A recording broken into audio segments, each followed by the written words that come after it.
네, 여러분 반갑습니다. 오늘 진행을 맡은 사회자 장강림입니다. 여러분, 식중독이라고 하면 흔히 여름에 발생하는 질환이라고 알고 있는 경우가 굉장히 많아요. 그죠? 네. 그런데 이 노로바이러스 식중독은 겨울철에도 많이 발생한다고 합니다. 마침 이제 겨울이 다가와서 더욱더 주의가 필요할 것 같은데 오늘은 특별히 유튜브에서 내과 전문의 닥터케이 채널을 운영 중이신 우리 김지은 원장님을 모시고 노로바이러스 식중독에 관해 이야기 한번 나눠보도록 하겠습니다. 원장님 안녕하세요. 네, 안녕하세요. 네, 간단하게 본인 소개 한번 부탁드리겠습니다. 네, 안녕하세요, 여러분. 내과 전문의 닥터케이 채널을 운영 중인 김지은이라고 합니다. 오늘 이제 노로바이러스에 대해서 여러분께 자세히 한번 설명드려 볼게요. 네, 반갑습니다. 원장님께서 아까 제가 말씀드렸던 것처럼 사실 이 식중독은 보통 여름철에 많이 발생을 하잖아요. 그렇죠. 근데 이 노로바이러스 식중독은 겨울철에도 많이 발생한다라고 합니다. 네. 보통 식중독은 상한 음식을 먹고 걸리는 질환이라고 그쵸. 대부분 네. 알고 있잖아요. 그래서 특히 음식이 상하기 쉬운 여름철에 걸리기 쉽다라고 생각하시는 분들이 많은데 정확히 이 노로바이러스라는 게 어떤 걸 의미하는 걸까요? 이 노로바이러스는 쉽게 말하자면 바이러스성 위장염이에요. 말씀하신 것처럼 우리가 이제 식중독 하면은 무더운 여름철에 자주 발생하는 거라고 알고 계시잖아요. 그런데 이 노로바이러스는 영하 20도의 날씨에서도 오랫동안 생존이 가능하고요. 거기다가 기온이 낮을수록 더 활발하게 움직이기 때문에 겨울철에도 각별하게 주의가 필요합니다. 또 소량의 바이러스로도 쉽게 감염이 되고요. 전염성이 정말 높아요. 아직까지 노로바이러스 백신도 없기 때문에 정확한 진단과 예방이 필수적인 질환이에요. 사실 위험한데 네. 전염성까지 높다라고 하니까 더욱더 주의가 많이 필요한 것 같습니다. 아니, 그렇다면 이 노로바이러스는 도대체 어떤 식으로 감염이 되는 거죠? 자, 이 노로바이러스에 오염된 지하수, 해수 등이 채소나 과일류, 어패류, 해조류 등을 오염을 시키게 돼요. 그러면 우리가 이 오염된 음식을 섭취를 하게 되잖아요. 그죠, 그죠?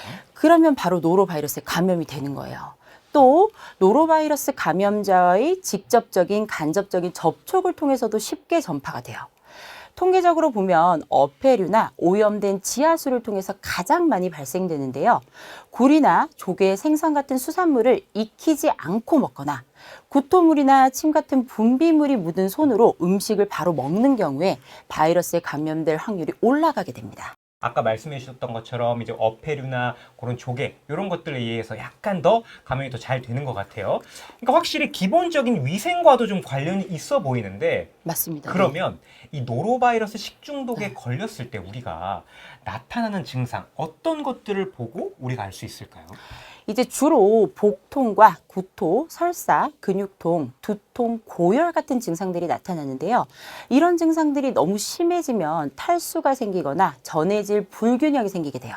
그때는 치료를 해주시는 것이 좋고요. 특별한 치료법이 있는 게 아니라서 이런 증상이 나타난다면 반드시 병원을 찾아서 정확히 진단을 받고 약을 처방받으시는 것이 좋습니다. 네, 사실 그 증상들이 나왔을 때 정말 그렇죠. 그 시간을 다툰다라고 하잖아요. 맞습니다. 가장 빨리 병원 가서 이 증상들을 진단받으시는 게 좋다라고 말씀을 해주셨어요. 네. 원장님께서 말씀하셨던 증상 같은 것들도 굉장히 중요하겠지만 가장 중요한 건 우리가 걸리지 않아야 한다라는 거겠죠. 그렇죠. 예방하는 방법이라고 할 수 있는데 그렇다면 이 노로바이러스 식중독을 예방하는 방법 어떤 것들이 좀 있을지 소개 부탁드려요. 당연히 예방 방법이 있습니다. 지금 이제 코로나 때문에 손 씻기 같은 개인 위생을 신경 쓰는 분들 많으시죠? 이런 손 씻는 습관이 노로바이러스를 예방하는 데 가장 큰 도움이 돼요. 화장실을 다녀온 뒤나 식사하기 전, 음식 준비를 하기 전에 꼭 손을 씻으세요. 그리고 물은 되도록 끓여 드시고요. 음식도 완전히 익혀서 드셔야 돼요. 특히 조개와 같은 그런 어패류는 꼭 잘 익혀서 드셔야 되고요. 또 이제 우리나라에서는 여럿이서 한 그릇에 담긴 음식을 나눠 먹는 경우도 많잖아요. 네, 이럴 때는 개인 식기를 이용해서 각자 조금씩 덜어서 드시는 게 좋아요. 그리고 채소랑 과일도 그냥 드시면 안 되고 깨끗한 물에 잘 씻어서 드시고요. 특히나 어린이집 등에서는 노로바이러스 증상이 나타나면 어린이집 내의 감염 환자가 높게 나타나는 경향이 있기 때문에 어린이집 등에서는 수시로 문손잡이나 교구 같은 것들에 대한 소독이 필요하고요. 구토물은 바이러스가 확산되지 않도록 소독을 철저히 해서 처리하시는 것이 필요합니다. 맞습니다. 사실 그런 말이 있잖아요. 손 씻기만 잘해도 모든 감염의 80%는 그쵸. 예방할 수 있다. 맞습니다. 이 노로바이러스 식중독 역시 손 씻기가 굉장히 중요한 것 같은데 원장님 제가 좀 궁금한 게 네. 그러면 아까 어린이집에서 유독 잘 걸리는 바이러스라고 말씀을 해주셨잖아요. 그렇죠? 그러면 이 노로바이러스가 어린이 같은 약간 면역력이 약한 네. 이런 이제 친구들이나 이런 집단에서 조금 더 자주 발생하는 질병일까요? 맞습니다. 이제 어린이집이나 아니면 이제 뭐 요양원이라든가 이런 이제 어르신들 모여 있는 그런 집단 이런 곳에서 굉장히 좀 감염에 취약하고 또 이제 예방도 잘 안 되고 또 이제 한 번 걸렸을 때 퍼지는 속도도 빠르고요. 면역력이 좀 떨어져 있는 상황이기 때문에 전이염 속도가 굉장히 빠르기 때문에 이런 집단 생활, 특히 이런 병원이나 어린이집 같이 좀 이제 취약한 나이가 굉장히 어리거나 고령이 있는 상황에서는 조금 관리를 훨씬 더 철저히 하시는 것이 중요합니다. 혹시 보시는 시청자분들 중에 내가 우리 어린이집에서 근무하고 있거나 또는 우리 고령자 우리 집단에서 근무하고 계신 분들은 요즘 조금 더 유의해 주셔서 우리 방역 그리고 개인 소독, 위생 등에 더 철저하게 주의를 해주시면 너무 좋을 것 같습니다.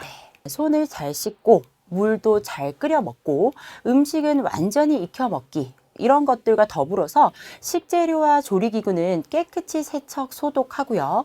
칼이나 도마도 식재료에 따라서 구분해서 사용하기 그리고 식품 보관 시에 온도를 잘 지키기도 꼭 기억해 주세요. 네, 우리 옆에 있는 사랑하는 가족, 친구들을 위해서 여러분들 우리 원장님께서 말씀하셨던 내용들 꼭 기억해 주시면 너무너무 좋을 것 같아요. 근데 마지막으로 원장님, 네. 정말 불운하게도 이 노로바이러스에 감염이 된다면 네. 그때는 어떻게 하는 것들이 좋을까요? 자, 이제 앞서서 제가 말씀드렸듯이 증상이 나타난다면 일단 병원에 가셔서 정확한 진단을 받는 것이 중요해요. 의사의 지시만 잘 따라도 2, 3일 안에 완치가 가능하기 때문이에요. 그리고 이제 혼자 진단하고 가정 상비약을 복용하시기보다는 전문가의 의견을 좀 따라주시는 것이 좋습니다. 그리고 이제 전염성이 강하다고 말씀드렸잖아요. 그렇기 때문에 증상이 나아진 후에도 최소 2, 3일간은 공동생활을 피해 주시는 것이 좋아요. 네, 원장님께서 말씀하셨던 것처럼 전염성이 굉장히 강한 질환이잖아요. 그래서 여러분들 꼭 증상이 의심이 된다면 최대한 빨리 가까운 병원에 가셔서 진단을 받으시고요. 2, 3일간은 공동생활을 꼭 피해달라는 우리 원장님의 부탁이 있으셨습니다. 네, 지금까지 우리 김진우 원장님과 함께 노로바이러스 식중독에 관해서 알아보았습니다. 일상생활하면서 여러분들이 조금만 더 개인 위생에 신경을 쓴다면 충분히 예방할 수 있는 질환이라고 생각이 듭니다.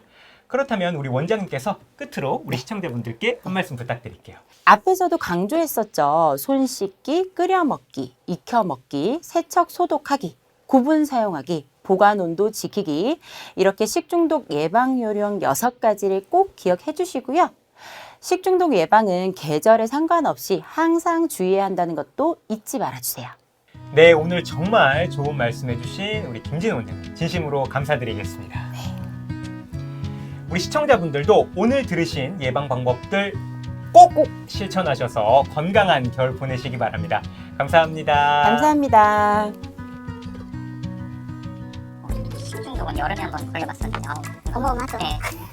피부에서 엄청나게 올라오고 열나고 발진도 일어나죠. 네네네.